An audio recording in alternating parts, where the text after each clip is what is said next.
En el 2023 tuvimos 523 casos a la fecha. Nosotros dividimos las fechas en semanas epidemiológicas. 523 casos en el 2023. A esta fecha tenemos 2.667 casos. O sea que tenemos 2.100 casos más que lo que se vio el año pasado. Si tú me preguntas el fenómeno, realmente esta es una situación que se viene dando a través de las Américas. Es un fenómeno que está llevando todas las Américas. Nosotros en el 2023 para esta fecha teníamos un aproximado de 5 millones. Ahorita estamos en 10 millones a nivel de América. Pero si me preguntas en la experiencia que hemos tenido, porque dentro de las regiones, la región de Las Garzas es el corregimiento que más casos tiene en la región. En el país, por lo menos hasta la mitad de este año, se habían contado con 20 defunciones por dengue, una cifra que para el MINSA es alarmante porque supera los datos del 2023 que cerró en diciembre con unas 18 defunciones, o sea que estamos por encima a mitad del año. Para hablar un poco acerca de este tema nos acompaña el director de la región metropolitana de salud, doctor Ricardo Torres. Gracias por acompañarnos. Buenas tardes. Bienvenido a Radio Oncon. Muy buenas tardes, Magdiel. Muy buenas tardes a todos los que nos sintonizan y nos escuchan a través de tu frecuencia. Bueno, así como has mencionado, el Ministerio de Salud ha emitido una alerta sanitaria en distintas regiones del área del país, específicamente en la región Metro, Panamá Oeste, la región de Panamá Este y Colón, por el incremento exponencial de los casos que tenemos de dengue en estas regiones de manera particular. ¿Qué ha estado pasando en Panamá para que, por lo menos en estos últimos 6 meses, esta cifra esté tan elevada? Estamos hablando de que solamente a la mitad del año se han registrado el total de defunciones que en todo 2023. Bueno, para darte y a los que nos escuchan a través de la frecuencia un parámetro, nosotros en el 2024, y te voy a hablar específicamente de la región metropolitana, que es la que represento, en el 2023 tuvimos 523 casos a la fecha. Nosotros dividimos las fechas en semanas epidemiológicas. 523 casos en el 2023. A esta fecha tenemos 2.667 casos. O sea que tenemos 2.100 casos más que lo que se vio el año pasado. Si tú me preguntas el fenómeno, realmente esta es una situación que se viene dando a través de las Américas. Es un fenómeno que está llevando todas las Américas. Nosotros en el 2023 para esta fecha teníamos un aproximado de 5 millones. Ahorita estamos en 10 millones a nivel de América. Pero si me preguntas en la experiencia que hemos tenido, porque dentro de las regiones, la región de Las Garzas es el corregimiento que más casos tiene en la región metropolitana. ¿Qué pude yo visualizar en Las Garzas? En Las Garzas pude visualizar que tenemos una gran cantidad de focos de criaderos y potenciales focos de criaderos en recipientes con agua. El tema del agua es un tema que golpea. Sabemos que hay algún tipo de situación con el Instituto de Acueductos y Alcantarillados Nacionales, pero la gente almacena el agua y lo almacena de una manera incorrecta. Si usted tiene que tener agua por algún tema de que hay escasez de la misma, la recomendación es que los recipientes sean cerrados y recordando que el ciclo de mosquito es un ciclo entre 3 y 7 días. Se ha cortado un poco el ciclo del mosquito. Entonces, si usted tiene un recipiente con agua, pero tiene las medidas correspondientes y utiliza el agua como tiene que ser, usted tiene de 3 a 7 días para que esta situación no se presente. Pero ¿qué sucede? La gente almacena el agua, no la cubre y también tenemos una gran cantidad de basura en el área de Las Garzas. Yo hice un recorrido la semana pasada con mi equipo de salud pública, epidemiología, control de vectores y promoción de la salud. Y te voy a ser franco, Magdiel, a mí me dio escalofrío caminar por las calles de Las Garzas. La basura está en cada esquina que uno se moviliza, como si hubiera pasado un festival de 2 semanas. Una gran cantidad de basura. Y estos son potenciales focos de criadero de mosquitos. Ahora, tengo que preguntarle, ¿tiene algo que ver el hecho de que el año pasado estuvimos afectados directamente por el fenómeno de El Niño, con el hecho de que se haya aumentado también el número de casos en la región? Bueno, realmente no, porque como te comenté, es un fenómeno que se está dando en las Américas, pero la realidad que estamos viviendo, y ya te digo, principalmente en estos corregimientos como Las Garzas, es un tema de mala disposición de la basura y de reservorios con agua que no están teniendo tratamiento adecuado. Nosotros con el equipo de control de vectores hemos hecho la inspección y se ha podido determinar eso. Es importante, aprovechando el espacio que nos da Magdiel, para decirle a la comunidad que la nebulización, o como ellos comúnmente se conoce como la fumigación, no es la solución a esta situación de alerta que vivimos. Porque la gente dice, no, lo que pasa es que como no han venido a fumigar, tenemos una gran cantidad de casos con el mosquito. Claro, la nebulización mata al mosquito adulto, pero si no eliminamos los criaderos, no vamos a poder impactar y realmente cortar lo que está sucediendo.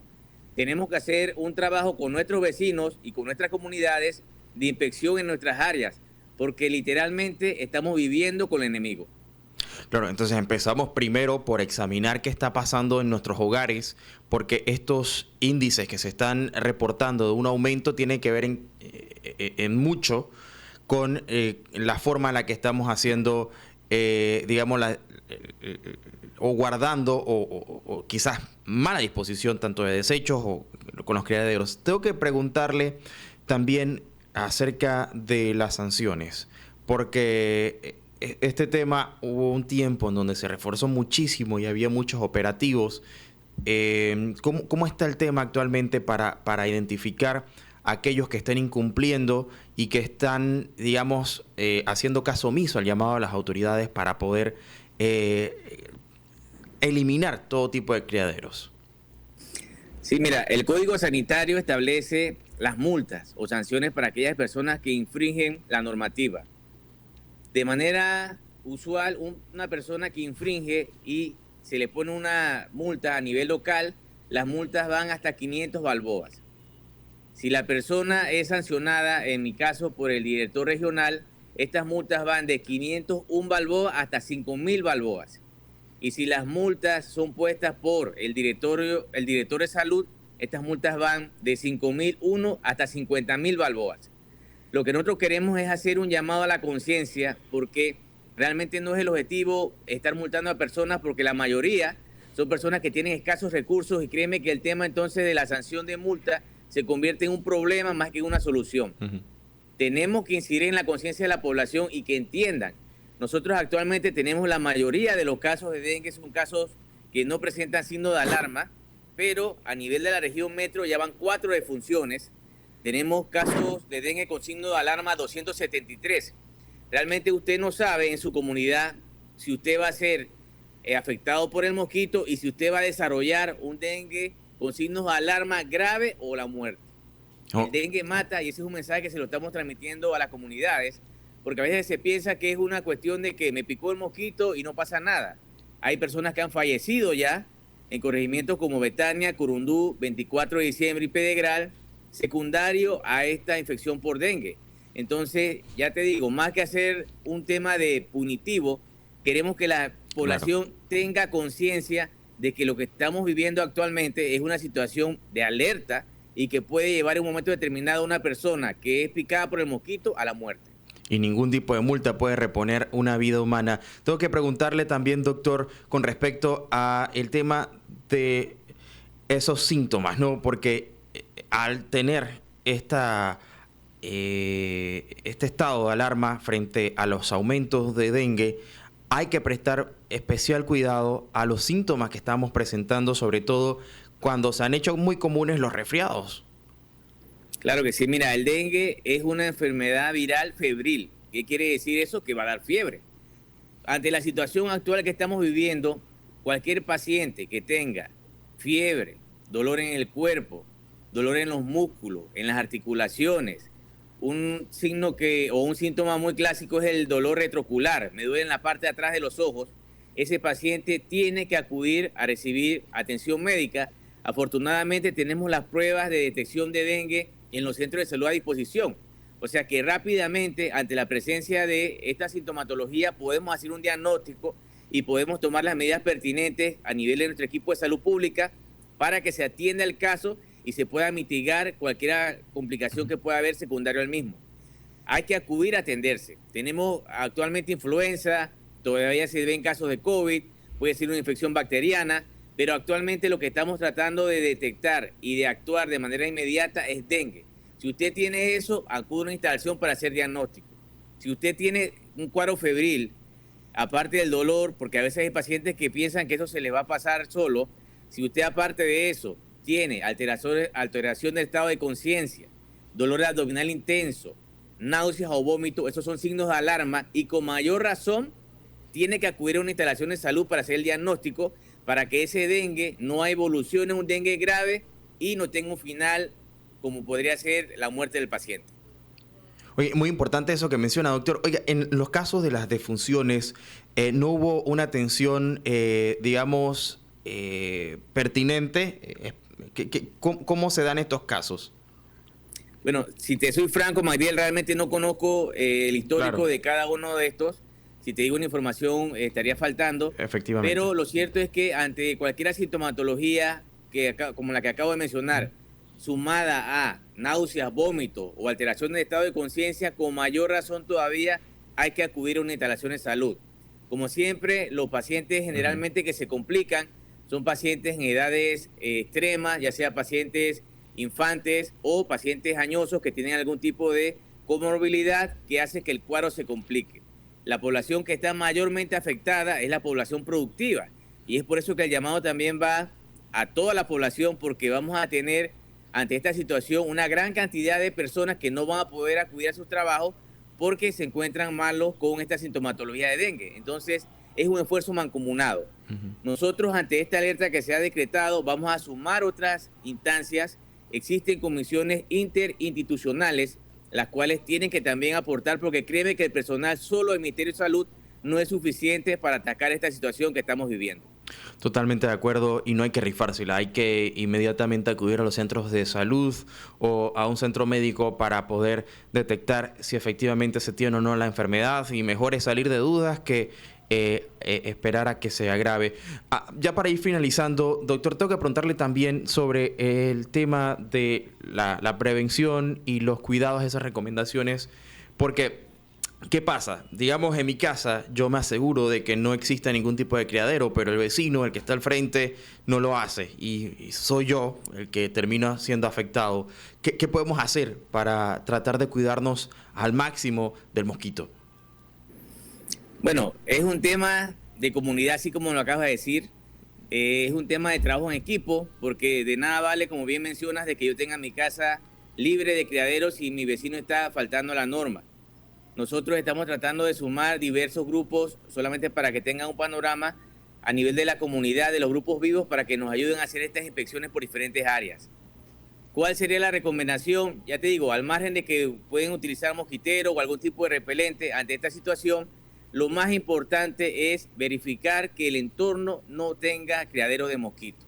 No tenga. El mosquito se puede desplazar, eso es verdad, pero nosotros a nivel de los corregimientos que tienen más problemas, estamos haciendo diferentes tipos de intervenciones, estamos eliminando criaderos, estamos cortando el ciclo del mosquito a través del Departamento de Control de Vectores, que tira un larvicida que mata al mosquito antes que se desarrolle, y estamos haciendo las fumigaciones o las nebulizaciones, que es la manera correcta de decirlo, con equipo de personal en campo y con estos equipos pesados, que son los vehículos que ustedes ven que pasan en las mañanas y en las tardes, diseminando esta nebulización, la cual mata al mosquito adulto.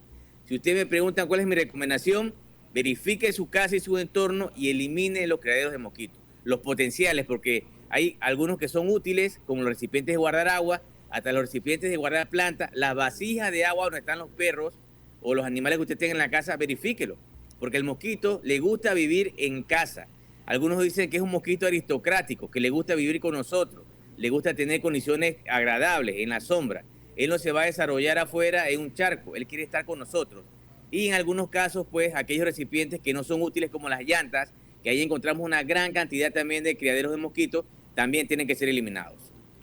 Muy importante. Para finalizar ahora sí, los lugares en donde se han registrado mayores incidencias de mosquito, por lo menos en la región metropolitana. Bueno, en la región metropolitana tenemos una situación aguda en Las Garzas. Nosotros la semana pasada hicimos un operativo intersectorial e interregional y se atacó. Esta semana nos estamos trasladando a partir de hoy a la 24 de diciembre, donde vamos a decidir también. Y el otro corregimiento que también tiene un aumento de casos que nos está siendo preocupante es el de Veracruz. Yo le hago el llamado a las personas que nos están escuchando de estas áreas para que tomen las medidas pertinentes y nos apoyen. Créanme que este es un esfuerzo en conjunto que vamos a llevar adelante y Dios primero lo vamos a sacar con buenos resultados. Efectivamente, por supuesto que el resto de las comunidades tampoco tienen que bajar la guardia, pero especial énfasis en esto, en donde se están registrando mayores incidencias para evitar que los números sigan en aumento. Muchísimas gracias, doctor Ricardo Torres, director de la Región Metropolitana de Salud. Aquí vamos a estar, por supuesto, abriendo las puertas para que podamos seguir llevando ese mensaje de prevención a la ciudadanía. Hasta una próxima ocasión. Feliz tarde.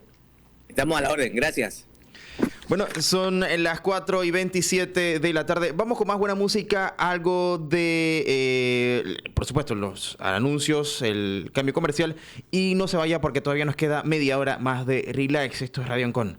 Más temprano, el presidente puso en suspenso. Así tituló Presidencia la nota de prensa que nos mandó los periodistas. Panamá pone relaciones con Venezuela en suspenso. Ese es el título.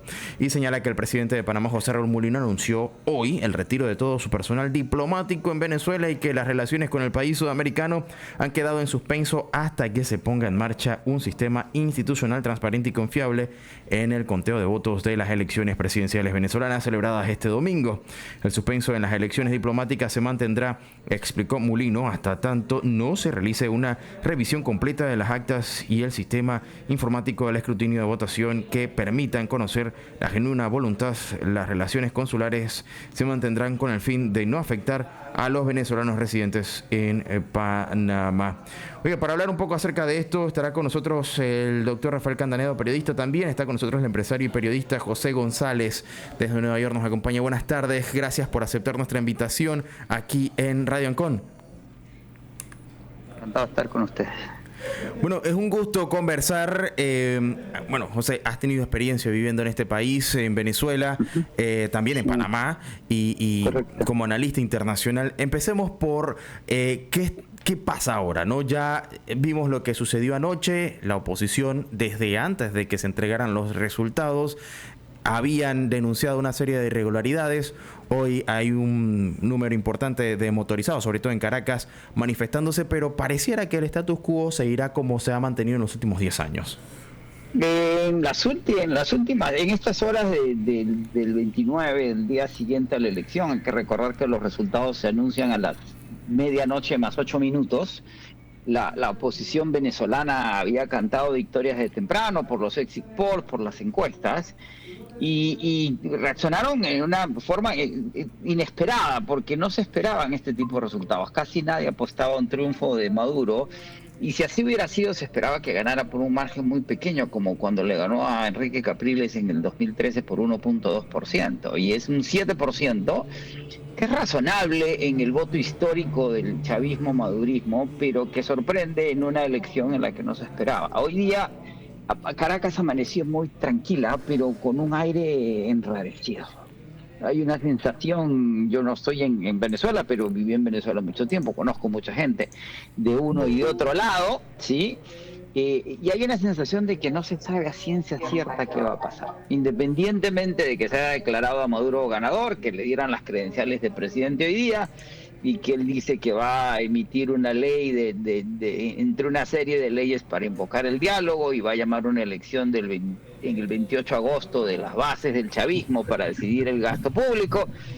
Pero hay una sensación muy extraña en que ninguna de las partes está moviendo sus piezas muy bien, y la reacción internacional no es necesariamente la que asista a un país que, habiendo perdido el 80% de su Producto Interno Bruto y estando con sanciones, necesita normalizar la relación, particularmente con los Estados Unidos, para salir de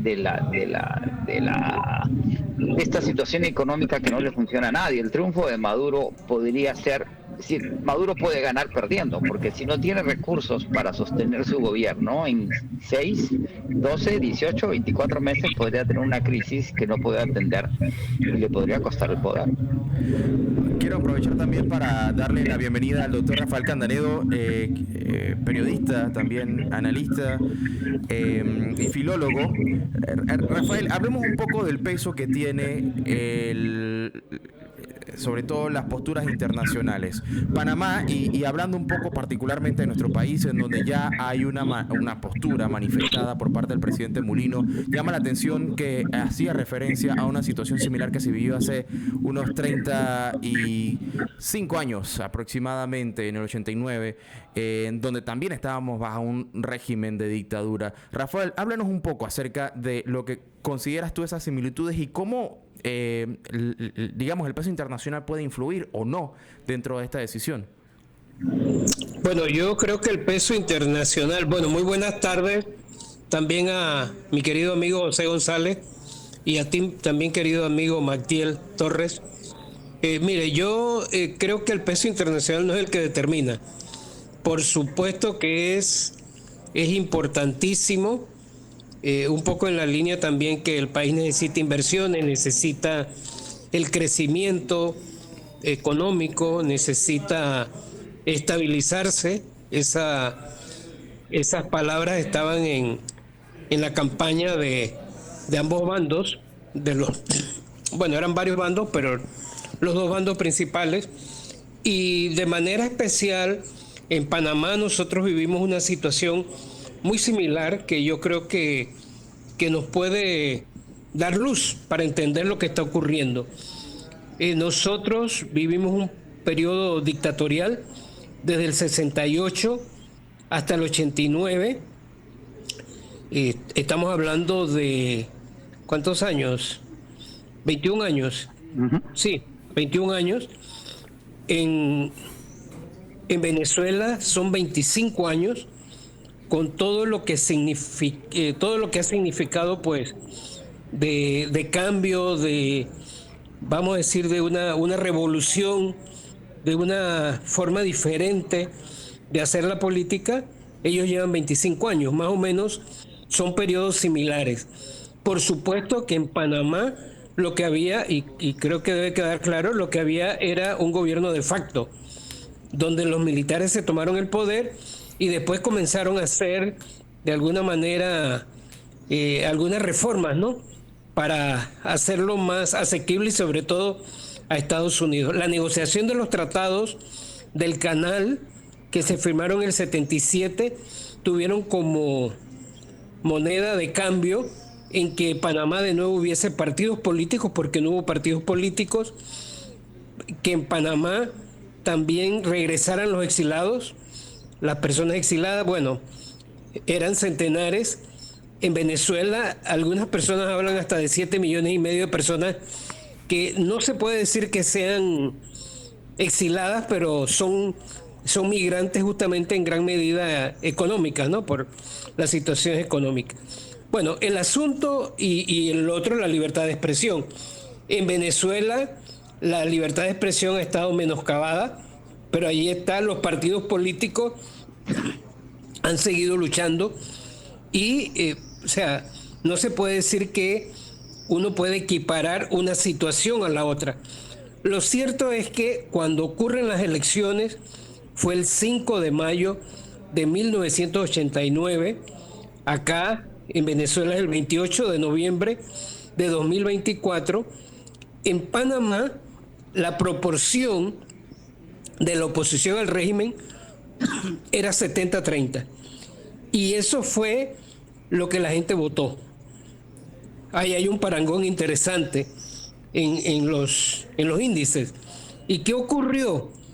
Que el gobierno, que en ese momento era PRD más militares, el PRD era el brazo civil del régimen militar, ¿qué decidió? Ante la contundencia del voto de la gente, decidió justamente anular las elecciones. Y unos meses después vino la invasión de Estados Unidos, una cosa terrible, en diciembre del 89, estamos hablando de unos 8 meses, 7 meses, 8 meses después de las elecciones, y resultó que las mismas personas que habían declarado la anulación de las elecciones, vamos a decir, Elvis Amoroso, el Elvis Amoroso de esta historia de acá, salió a decir que era una señora bueno, se me olvidó el nombre ahora, salió a decir que en realidad quien había ganado las elecciones era la oposición, en la figura de Guillermo Endara y sus vicepresidentes, que eran Ricardo Arias Calderón y Ford. Sí. Bueno, Ahora, así que ese es el parangón que pudiéramos hacer, ¿no? O sea, no es tan fácil quitar un régimen dictatorial del poder. Claro, que todo pareciera o parecía cuando asume Maduro en 2013 que el chavismo había perdido toda la fuerza con, por supuesto, la desaparición física del expresidente Hugo Chávez. No obstante, la misma estructura ha sabido transformarse para poder mantenerse en el poder. Yo quiero preguntarle también a José González un poco sobre lo que él decía en materia comercial. ¿Cuáles son los aliados comerciales en este momento de Venezuela y de qué forma, comercialmente hablando, la región puede influenciarse tanto negativamente o si le afecta de alguna forma directa o indirectamente el hecho de la inestabilidad política que existe en Venezuela? La única salida de Venezuela a la crisis que ha vivido en los últimos años, que había empezado antes de las sanciones se empiezan a aplicar en el año 2017 y son la gota que derrama el vaso. Ya para ese momento la producción petrolera había caído en 60%. Venezuela llegó a producir 3.300.000 barriles diarios y en el peor momento produce 335.000. Hoy está produciendo casi 1 millón. Esa contracción de la industria petrolera y las nacionalizaciones y las políticas públicas del presidente Chávez, que las pagó en contado. O sea, las nacionalizaciones venezolanas, hubo expropiaciones, pero las nacionalizaciones más grandes del sector eléctrico, por ejemplo, fueron hechas en contado. Entonces se gasta la caja, se endeudan, viene la pandemia, es decir, sobre palos piedras y la economía se contrae 80%. Esta es una economía que tenía 400.000 millones en Producto Interno Bruto y hoy es una economía de 40, 50.000 millones. Empieza el éxodo venezolano, que es un éxodo económico, son 7.700.000 venezolanos que salen del país. Es el éxodo no vinculado a una guerra más grande en la historia contemporánea del planeta, más que el éxodo sirio, después de la guerra en Siria. Y las sanciones someten durante la administración de Trump a Venezuela una camisa de fuerza muy, pero muy dura, porque son más estrictas incluso que algunas sanciones que ha experimentado Rusia, Cuba o Irán. ¿Y qué sucede? ¿En qué momento Venezuela empieza a mejorar? Cuando el gobierno de Maduro empieza a aplicar políticas económicas racionales, más o menos ortodoxas, bajo la dirección de Delcy Rodríguez, la vicepresidenta encargada de Economía, y cuando se empiezan a aliviar las sanciones, lo que se llama el proceso de normalización de la relación entre Estados Unidos y Venezuela, liderada por la administración Biden, marcando una clara distancia con la administración Trump. Ahora, esa normalización que ha sido accidentada debía retomarse para que el beneficio llegue a la base de la pirámide, es decir, la economía venezolana crece, la inflación está bajo control, de 200.000 y pico por ciento está en 70, sigue siendo muy alta, pero mucho más baja. Y la producción petrolera se da una licencia a Chevron. Chevron es la compañía petrolera más grande del mundo que produce petróleo en Venezuela desde 1922. Nunca se fue de Venezuela a pesar de los problemas que hubo con el presidente Chávez cuando cambia el régimen de inversión extranjera para las compañías petroleras. Todas se van, demandan, menos Chevron. Y toda esta recuperación pasa por Chevron. ¿Sí? Ese aumento de los 300.000 y pico barriles, 1 millón, es por Chevron. Y Chevron puede llevar la producción petrolera venezolana a 1,5 millones de barriles el próximo año, a 1.250.000 y a 5 millones en los próximos 5 años, con lo cual Venezuela duplicaría su Producto Interno Bruto y lo volvería a duplicar para hacer una economía de 150, 170.000 millones, por debajo de los 400, por debajo de los 300 del Perú, pero mucho mejor.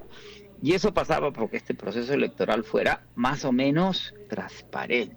¿Sí? ¿Qué está sucediendo en estas primeras 24 horas? Los países clave, ¿sí? Que son quienes: Estados Unidos, la Unión Europea, España, Portugal, Alemania, Brasil, Colombia, Reino Unido, Italia, están pidiendo un recuento de los votos. No han gritado fraude. Estados Unidos es el más importante de todos por la presencia de Chevron, por la dinámica que significa la exportación de petróleo de Venezuela a Estados Unidos. Además, ¿por qué es importante? Porque la invasión de Rusia a Ucrania retira al mercado occidental 6 millones de barriles que venían de Rusia. Irán está bajo sanciones, Arabia Saudita no puede producir más de 10 millones de barriles, y antes de consumir menos petróleo por la transición energética, vamos a consumir más petróleo. Y los Estados Unidos, que produce 13 millones de barriles diarios, el mayor productor de petróleo en el mundo, 6 millones vienen de lo que se llama la pérmica, el depósito de esquisto de Texas más importante en el país, y hay geólogos que dicen que eso se va a secar en 10 años. ¿De dónde va a venir el petróleo que Occidente necesita en las próximas 3 décadas de Venezuela? Tienes las reservas de petróleo más grandes del mundo y está en el hemisferio occidental. Sí, pero eso pasa por una normalización que este ruido electoral ha generado. ¿Y qué está pidiendo Estados Unidos y estos otros países? Recuento los votos, enséñenos. Y si Maduro ganó, ganó. Ahora, ¿qué le están pidiendo a la oposición? Usted dice que tiene 40% de las actas, ¿sí? Y que en ese 40 ganan por 70%. Enséñame sus 40% de las actas y vamos a cotejarlas con las actas del gobierno. Y ahí va a salir el fraude muy claro.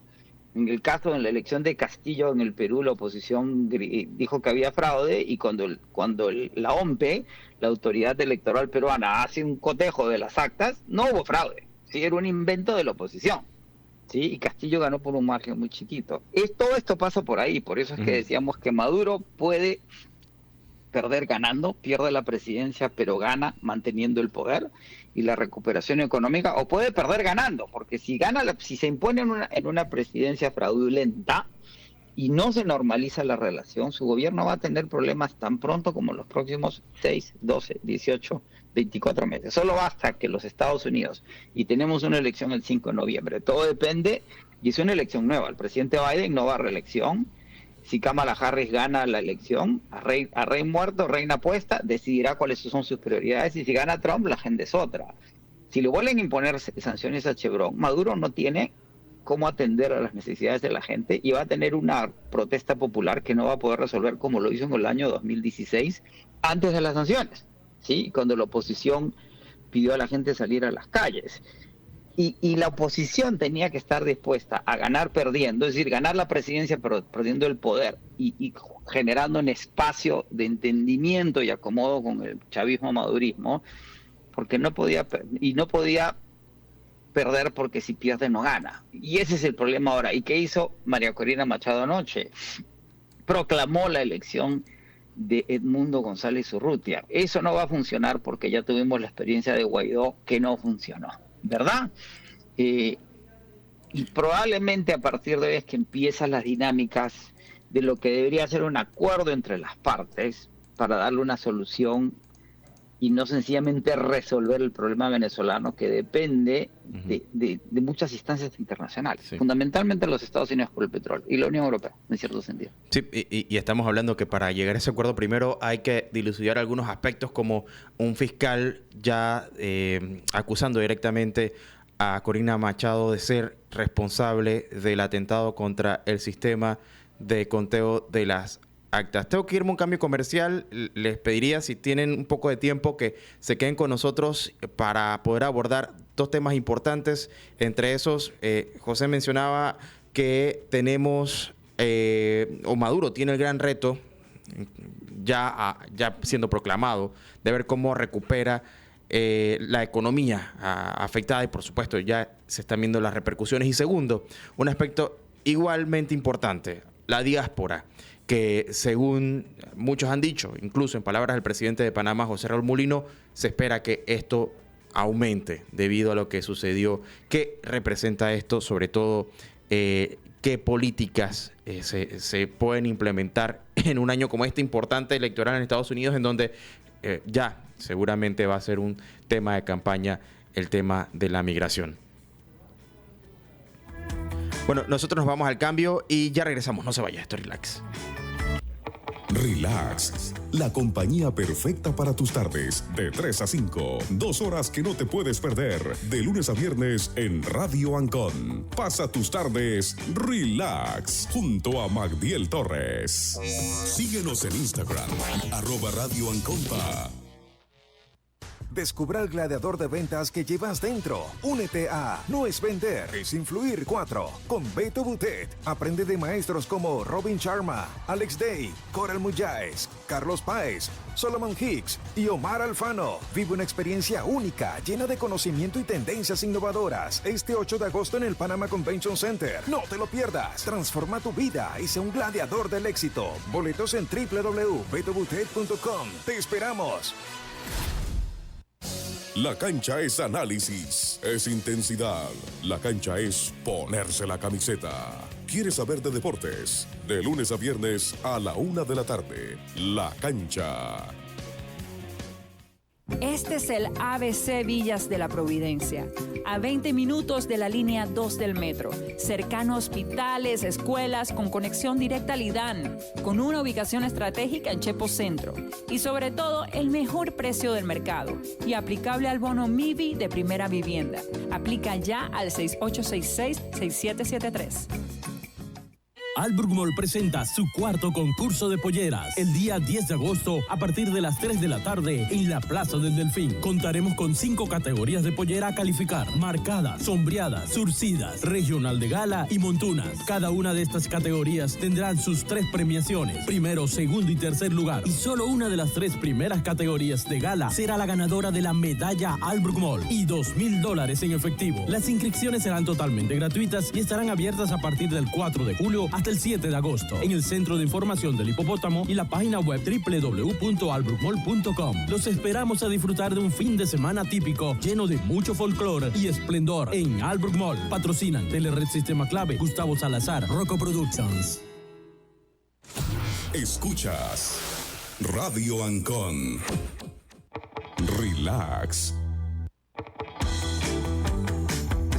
34 de la tarde, seguimos con más de Relax. Nos acompaña en esta ocasión el analista y periodista José González. También está con nosotros el catedrático y periodista Rafael Candanedo. Hablamos sobre lo que se viene luego de los resultados que se dieron en esas cuestionadas elecciones en Venezuela ayer domingo.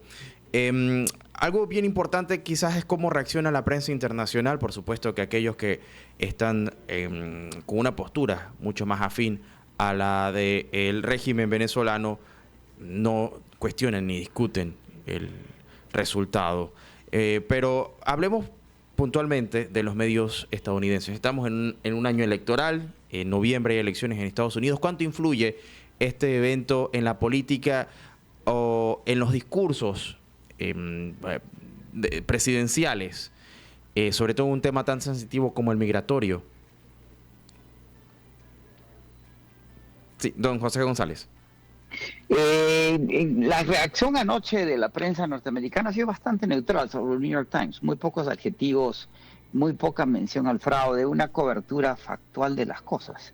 La prensa americana está muy, pero muy enfocada en la campaña presidencial en este país, más aún en una semana en que hubo un intento de asesinato contra el expresidente Trump y donde el presidente Biden renunció a su candidatura. Es decir, esta es la elección más competitiva que vamos a ver en los Estados Unidos en muchísimo tiempo. Más allá de la sorpresa de la elección de Trump hace unas elecciones.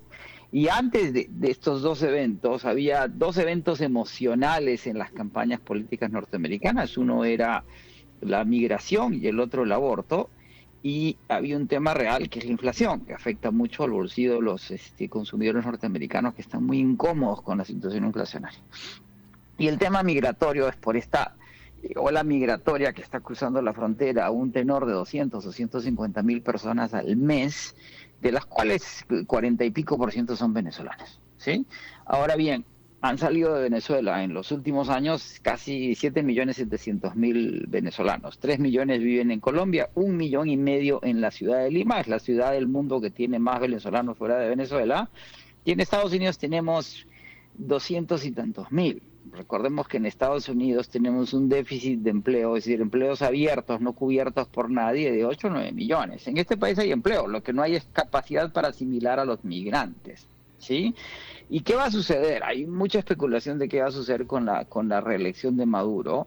que va a salir más gente. Los movimientos migratorios que han sido estudiados a través de la historia sistemáticamente, la migración irlandesa a Estados Unidos del siglo XIX, la migración italiana del siglo XX, migraciones africanas. Las migraciones no son exponenciales, en un momento dado empiezan a decaer, no migra todo el mundo, migran los jóvenes, migra la gente con emprendimiento, migra la gente que está dispuesta. A estos migrantes venezolanos se los trata con mucha negatividad. Desde Maracaibo hasta Nueva York, tiene un gran mérito en función de lo que eso implica, ¿sí? Y del valor que representa esta gente una vez que llega a lugares como los Estados Unidos. Ahora, esas olas migratorias tienen límites. Hay un límite en que la gente no migra porque se queda gente mayor. En el patrón electoral había una ausencia de jóvenes, porque son los que han salido del país, ¿sí? Y empiezan a decaer. Hay números cada vez más realistas que dicen que podrían salir entre 2 y 4 millones más. Más que eso, son más 2 millones que 4. La migración va a tender a decaer y en un momento dado los migrantes empiezan a dejar de ser un problema como el que hemos visto hasta ahora para convertirse en otra cosa. En Lima, por ejemplo, que se veían muchos venezolanos en la calle pidiendo asistencia hace unos años, hoy día no se ve ninguno. Porque se asimilaron, consiguieron trabajo, se emplearon y se empiezan a crear redes de asistencia entre ellos en que encuentran casa, trabajo, como siempre ha sucedido con las olas migratorias. Y además los migrantes, particularmente a los Estados Unidos, hacen remesas. Remesan dineros a sus países de origen, que eso ayudan. Me preguntaban, ¿cómo es que hacen en Venezuela la gente para vivir con $5 al mes? Remesas. Y la gente no le gusta hablar de remesas. La gente nunca menciona que están recibiendo asistencia de fuera. Y eso además asiste a que la migración en un momento dado tienda a no ser la misma. Eso siempre está cambiando y evolucionando, y Venezuela no debería ser una excepción a los patrones históricos.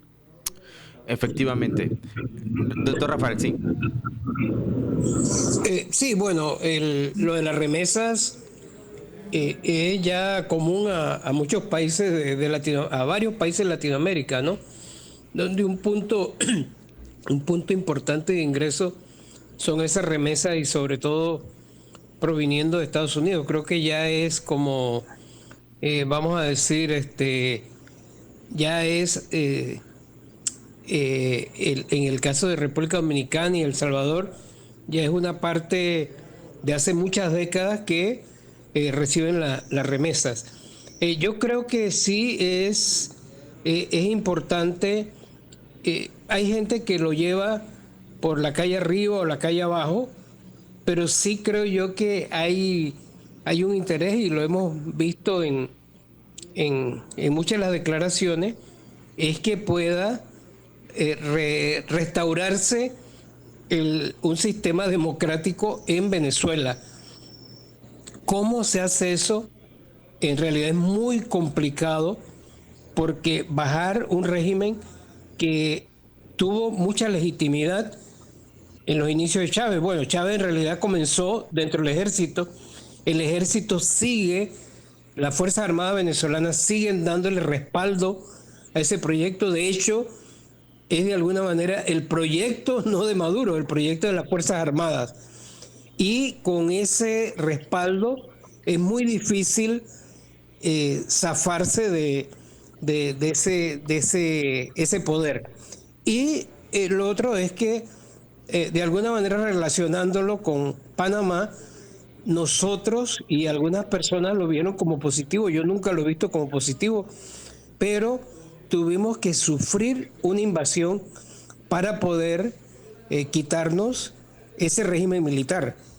Y de ahí en adelante hemos tenido pues ya 30 y tantos años de una estabilidad electoral, incluso una alternancia. Vino el PRD, después los panameñistas, después apareció Martinelli, después los panameñistas, y así por el estilo. Pero es muy difícil y son tan grandes los intereses, no solo a lo interno de Venezuela, sino a lo externo. Todas las redes, por ejemplo, con Rusia, con Irán, con otros países que tienen intereses pues hegemónicos.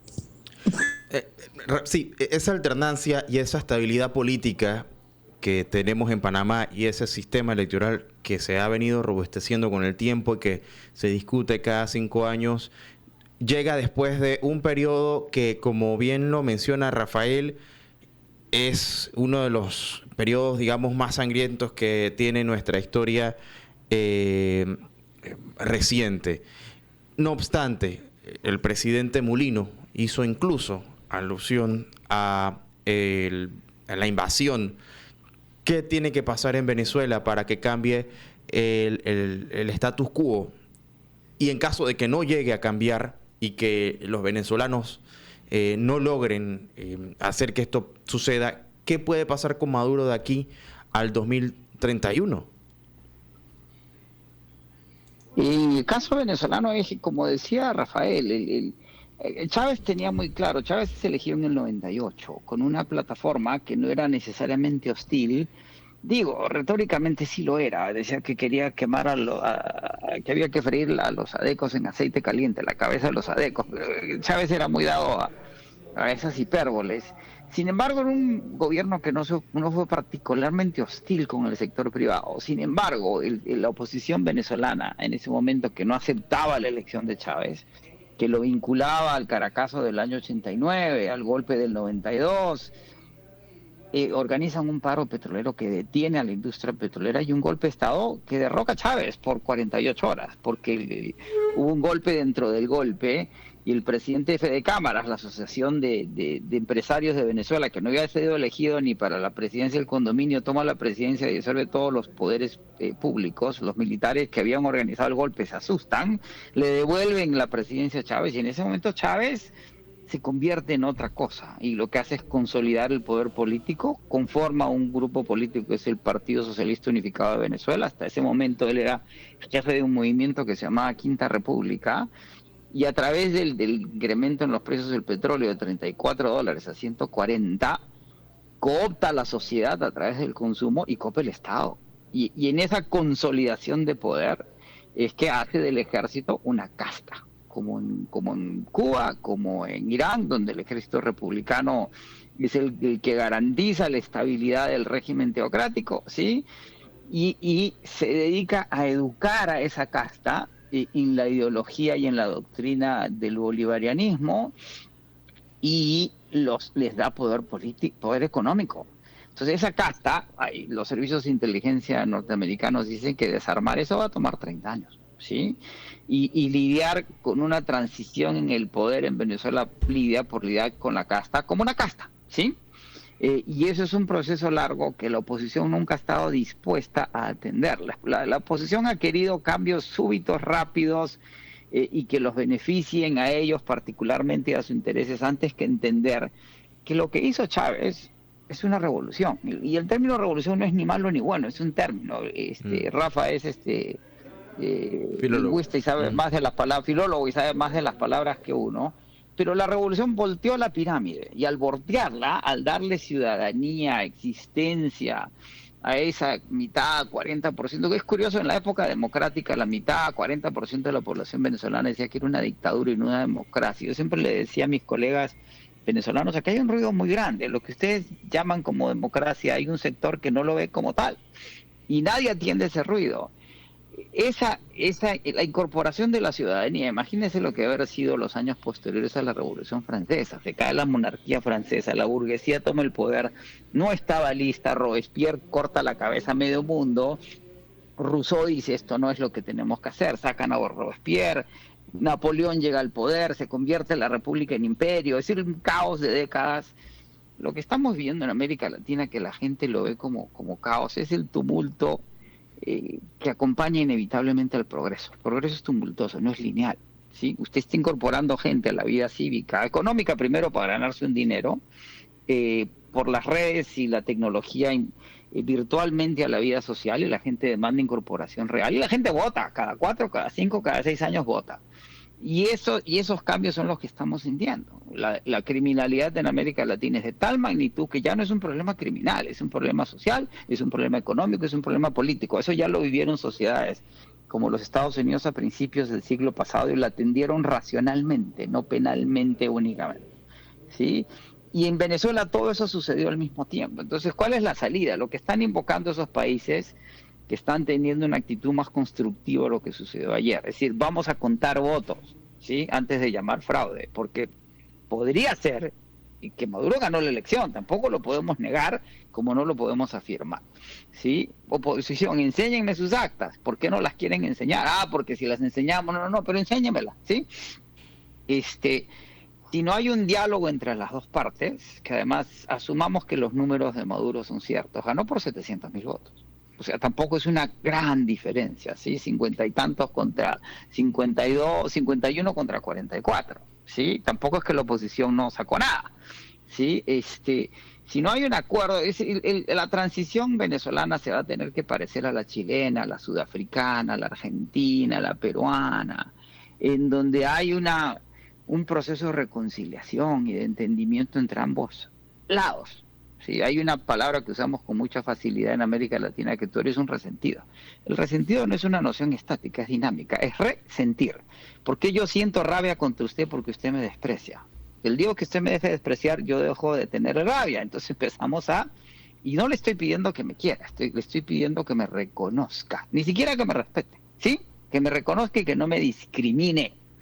La ley lo que prohíbe es la discriminación. La ley no le dice a usted que ame a los homosexuales, ¿sí? Le dice que usted no los puede discriminar porque son ciudadanos y existen y están aquí y tienen derecho a las opciones que tienen. Lo mismo debería suceder en Venezuela, y ese entendimiento yo creo que a raíz de esta elección y lo que se siente en Caracas esta mañana, hay un silencio muy tenso, hay una calma chicha, decimos en Perú, que no augura buenos aires por el país.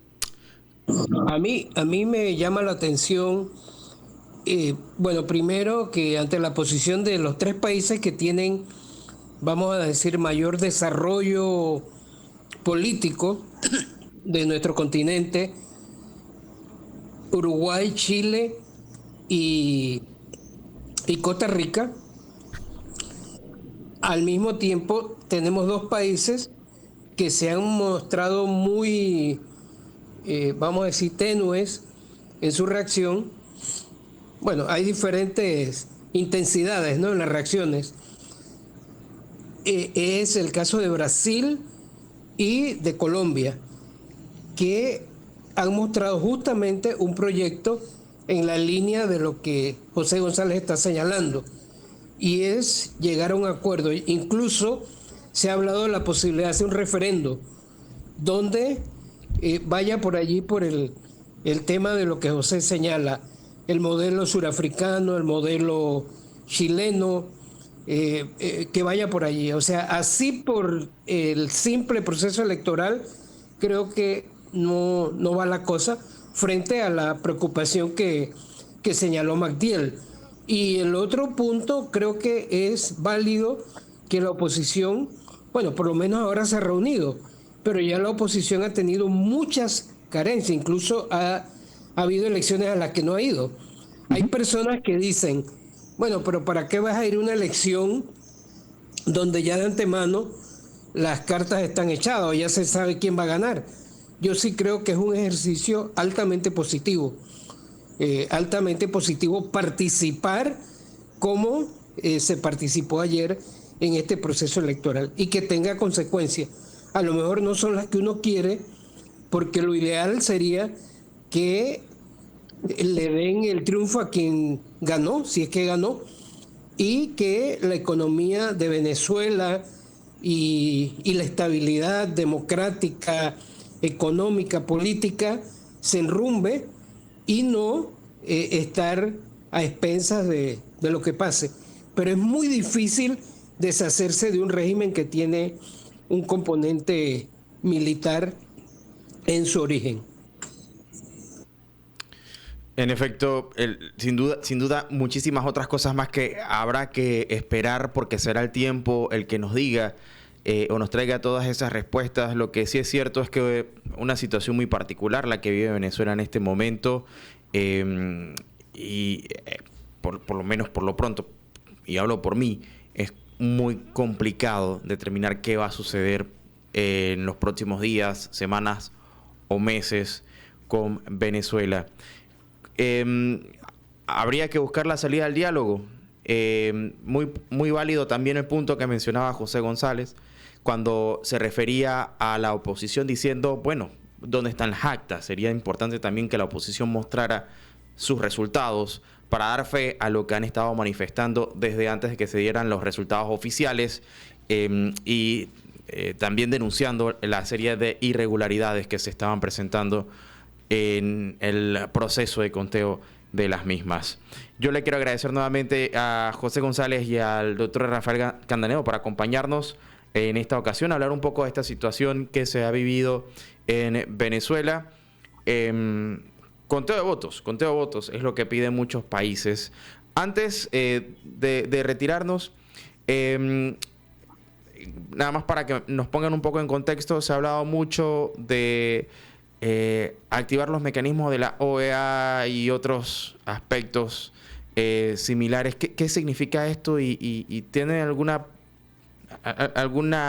acción vinculante o preponderante dentro de todo este escenario que hemos visto que sucedió ayer?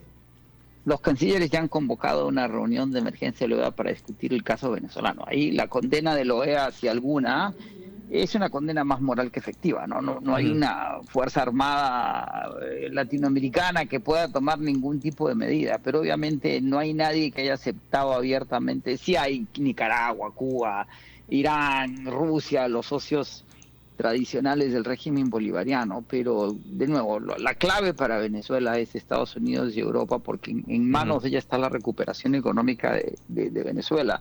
No importa qué relación tengan con Irán, Cuba, Rusia o China, ninguno de esos países está dispuesto ni tiene los recursos, si así los tuviera no lo van a hacer, y la industria petrolera venezolana, que además tiene un legado norteamericano en donde todos los repuestos, toda la maquinaria es norteamericana, ¿sí?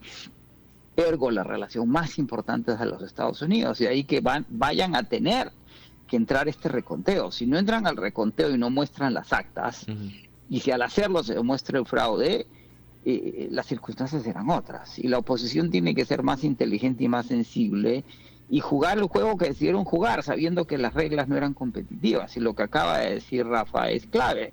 Cuando usted juega puede protestar. Cuando no juega, no puede hacer nada. Por supuesto, ya está entonces la oposición en esa situación en donde puede levantar su voz y decir jugamos, no se respetó el reglamento. Rafael. Magdiel, yo quiero agregar algo a lo que acaba de decir José, y creo que es interesante decirle a nuestra audiencia que una cosa son las palabras y otra es la realidad. La realidad es que desde hace, no sé, José dijo 100 años o más, la Chevron y Estados Unidos tiene esa relación con Venezuela, donde están los mayores depósitos de petróleo. Incluso ha aumentado pues en la última época esa producción de petróleo, que llegó a caer a menos de 300,000 barriles diarios. Pero lo importante es eso, o sea, el discurso incendiario, por ejemplo, de lado y lado, pero sobre todo del lado venezolano, contra el imperialismo norteamericano, solo son palabras, como la canción, palabras, palabras, palabras, porque la realidad es que la economía de Venezuela en gran medida vive de ese comercio que tienen pues de petróleo con Estados Unidos. Yo quiero agradecerte mucho, Magdiel, y darle un fuerte abrazo a mi querido amigo José González por haber compartido este foro esta tarde. Yo le quiero agradecer a ambos, gracias nuevamente a José González y Rafael Candaneo por acompañarnos. Definitivamente que es un tema que no acaba acá y bueno, muchísimo de qué conversar en otras ocasiones. Un fuerte abrazo a ambos y hasta otra ocasión que podamos tener la oportunidad de poder conversar como lo hacemos ahora. Hasta luego, un placer, un abrazo, Rafa. Encantado de escucharte siempre. Abrazo. Claro que sí. Oiga, nosotros nos vamos ahora con más de Relax. Vamos con algo de música y cambio comercial. No se vaya, que todavía nos queda una hora más de programación. Esto es Radio Ancon. Hoy desde el Ministerio de Cultura, porque ya pronto está cerrando una convocatoria importante que se va a estar dando sobre todo para gestores culturales en nuestro país. Queremos darle la bienvenida a Renan Fernández. Bienvenido, gracias por acompañarnos nuevamente aquí en Radio Ancon. Mañana está cerrando la convocatoria a, me parece que Iberescena, ¿cierto? Correcto, está cerrando la convocatoria al programa de cooperación iberoamericana y sus líneas de ayuda, que son ayudas de fondos económicos para estimular proyectos de artes escénicas. Claro, hablemos un poco acerca de este evento y para quién está dirigido y, por supuesto, ese llamado para que aquellos que no sabían que había una convocatoria para este programa aprovechen que quedan pocas horas. Sí, este proyecto va dirigido a los artistas, grupos o compañías de artes escénicas de nuestro país que quieran participar en proyectos de artes escénicas, entiéndase circo, danza, teatro, artes vivas, en cualquiera de las 3 líneas de ayuda que el programa de cooperación promociona, entiéndase. La línea de creación en residencia, que es para los artistas que desean ir a espacios donde se den las posibilidades para la creación, la línea de coproducción de espectáculos de artes escénicas y la línea de programación en espacios o salas de teatro o artes escénicas o en festivales de artes escénicas. Son 3 líneas de ayuda. Importante. Ahora, ¿quién puede aplicar y de qué manera puede hacerlo? Si la aplicación es en la página web del programa Iberescena, que es www.iberescena.org. Es una plataforma digital muy amigable. Usted crea su usuario, accede a la sección de la plataforma y usted presenta su proyecto en cualquiera de estas 3 líneas de ayuda. Es importante mencionar que la línea de creación en residencia, para el que entra a la convocatoria, puede dar hasta 10.000 euros a los proyectos seleccionados. La línea de coproducción de espectáculos de artes escénicas puede dar hasta 15.000 euros y la línea de programación de espectáculos de artes escénicas o programación en festivales puede dar hasta 20.000 euros. Por supuesto que hay que presentar el proyecto en la plataforma. Van a tener hasta el día de mañana para la presentación de este proyecto. Yo imagino que hay muchos también artistas escénicos, es decir, teatristas, bailarines, coreógrafos, artistas circenses que ya tienen sus proyectos y que seguro ya los tendrán en plataforma, en borradores, esperando para darle el envío.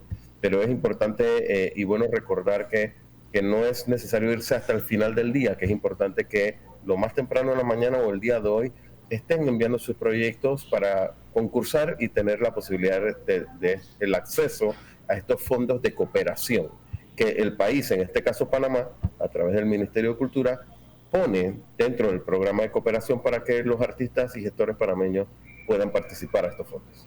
Claro, explicabas en una entrevista previa que cada uno de los países que pertenece a este programa aporta una cuota y al final pues se utiliza ese fondo para poder ayudar a distintos proyectos. Así que es importante que los panameños podamos también aprovechar ese fondo y poner nuestros proyectos a trabajar, por decirlo así. Ahora, para entenderlo un poco, ¿hay que ser una institución, una organización o a manera, digamos, personal, aquel que tiene un proyecto y lo quiere ejecutar, lo puede hacer, puede aplicar? Pueden aplicar desde personas naturales hasta personas jurídicas. Entiéndase, personas jurídicas, organizaciones creadas formalmente bajo las legislaciones nacionales, o puede ser una persona natural que no tiene un registro formal como empresa o persona natural que decide participar a la convocatoria sin ninguna dificultad. O sea, lo importante es tener una idea y las ganas de poder ejecutarla. Correcto, pero sí es importante que si es una persona natural, esta persona pueda tener una cuenta bancaria. ¿Por qué? Porque a esa persona es a la que se le van a transferir los fondos si es seleccionada. Esos fondos no se transfieren desde Panamá, esos fondos se transfieren desde España a través de la Organización de Estados Iberoamericanos, que hace las transferencias según nosotros instruimos. Por lo tanto, tener una cuenta bancaria a nombre de la persona que presenta el proyecto es fundamental. Ahora, para tener un poquito más de contexto, porque quizás alguno pueda entender, solamente aplica para teatristas, pero ¿qué digamos, áreas de todo lo que consideramos parte de la industria cultural entra dentro del programa?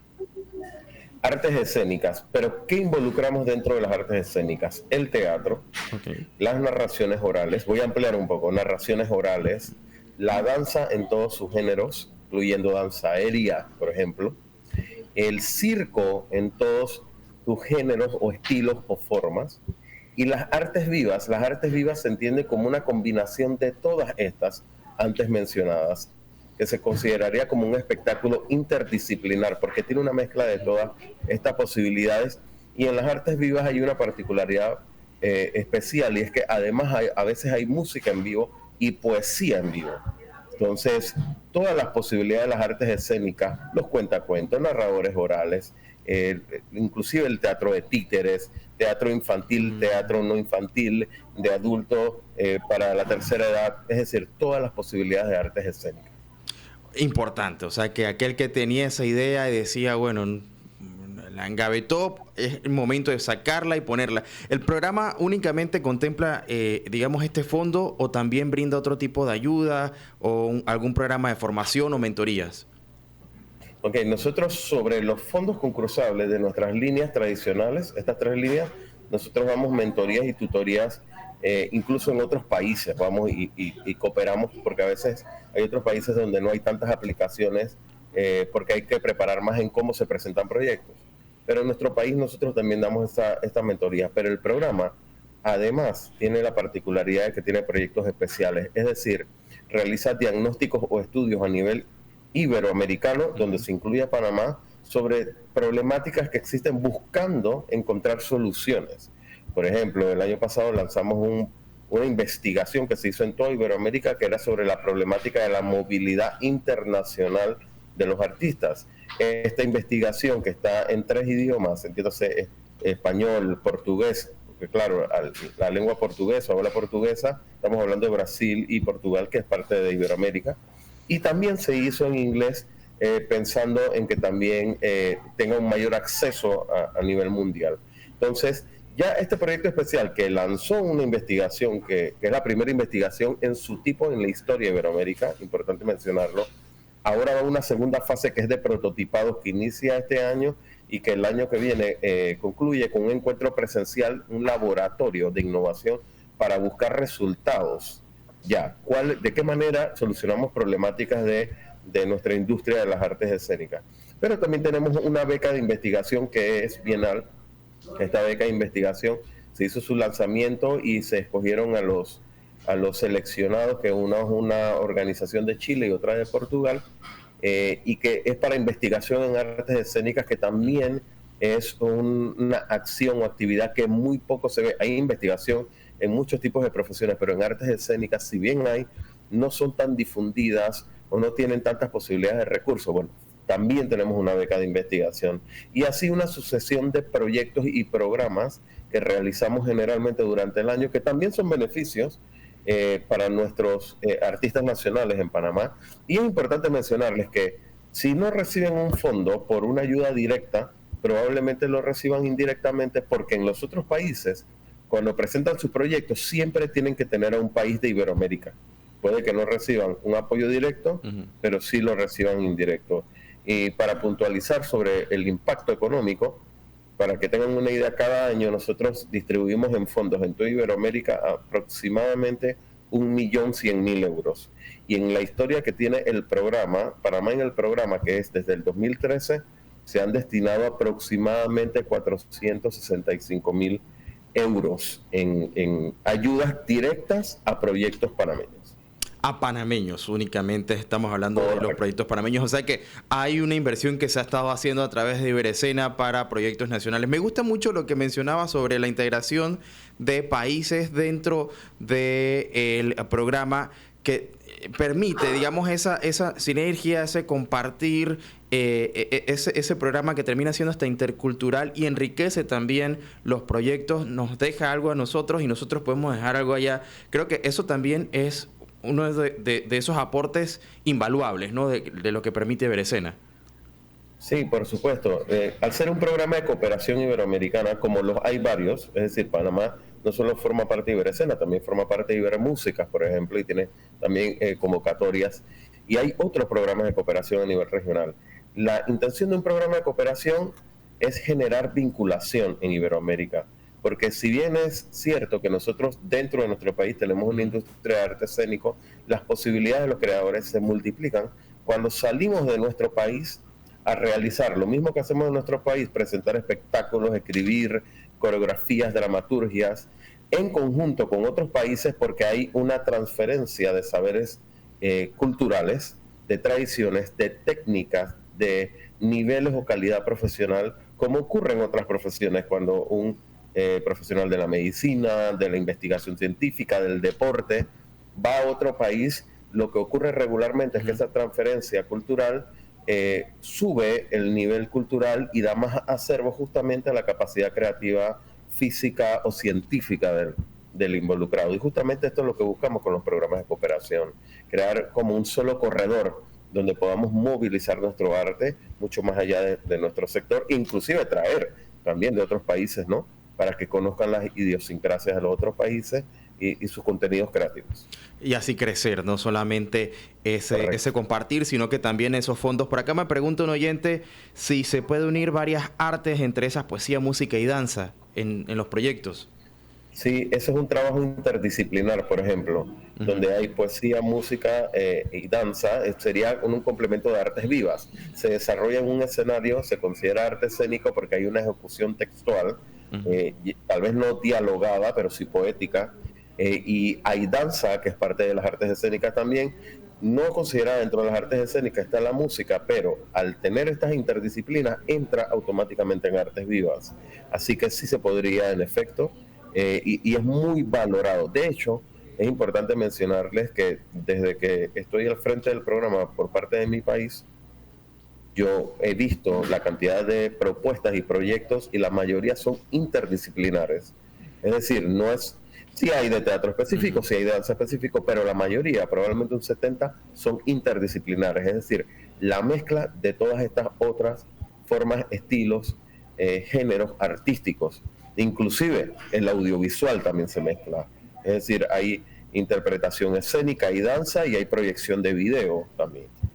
Claro, esas formas innovadoras, también creativas, que al final es lo que enriquece sobre todo este tipo de industrias que te llevan o te sacan del usual, y es lo que también queremos, entiendo yo, a través de este tipo de programas, incentivar. Por último, mañana se cierran las convocatorias, ¿no? A las 2 horas de Panamá, entiendo yo. Sí, es importante mencionar que la plataforma cierra específicamente en uso horario de Argentina. ¿Por qué es de Argentina? Porque es el uso horario más lejano que tenemos en el tiempo. Sin embargo, todos los proyectos que entran a la plataforma dejan un registro de hora. Y para todos los países, el cierre en el caso de Panamá está ocurriendo al mediodía. Es importante entender que es al mediodía. Por lo tanto, en el caso de Panamá, cuando se van a recibir los proyectos, se verifican en plataformas para darle la aceptación o rechazo, se ve la hora en la que entró. Mi recomendación es que no intenten cerrar faltando 10 para el mediodía. Envíen su proyecto antes, si es posible 2 horas antes. Nunca hemos tenido problemas con la plataforma, a pesar de que hay ingresos de hasta 200 o 300 proyectos en las últimas horas desde todos los países. No hemos tenido, gracias a Dios, problemas con la plataforma. Sin embargo, recomendamos no hacerlo a última hora, porque si algo está pasando en su aplicación, que puede ser algo de cómo usted ingresa la información y usted pide ayuda a la unidad técnica por correo, ya sobre la hora va a ser muy difícil poder solucionar la situación.